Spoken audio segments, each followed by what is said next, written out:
Unti-unti nang humuhupa ang tubig sa ilang bahagi ng Metro Manila matapos ang malalakas na pag-ulan. Patuloy naman ang pagbabantay at mga hakbang ng pamahalaan upang maiwasan ang muling pagbaha sa mga apektadong lugar.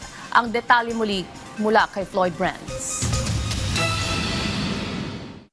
Mabilis na humupa ang baha sa ilang bahagi ng Metro Manila matapos tumila ang malakas na pag-ulan. Sa ilang lugar, unti-unting bumaba ang tubig sa mga kalsada, dahilan para muling maging passable ang mga pangunahing daanan at makabalik sa normal ang ilang gawain ng mga residente. Nakatulong din ang mga hakbang ng pamahalaan sa pagpapabilis ng paghupa ng baha. Nagsagawa ang mga lokal na pamahalaan ng paglilinis at pagdeclog ng mga drainage system, habang patuloy na minomonitor ng mga otoridad ang mga lugar na mababa at madaling bahain.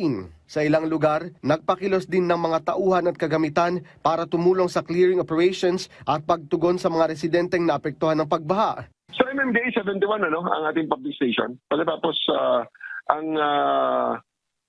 ating DPWH may sarili ring mga public stations na hindi pa na ito-turn over sa MMDA at ino-operate pa nila.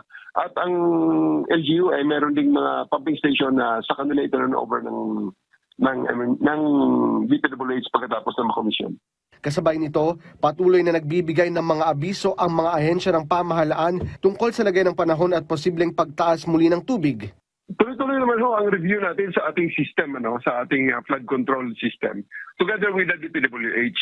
Tuloy-tuloy po yan, nire-review yan, tinitingnan kung ang design capacity ba ay tama pa rin hanggang sa ngayon o kailangan na mag-upgrade. So, yan ay joint na trabaho ng MMDA at DPWH at ng iba pang mga sangay ng gobyerno na mayroong mga interest at may mga mandato regarding that matter.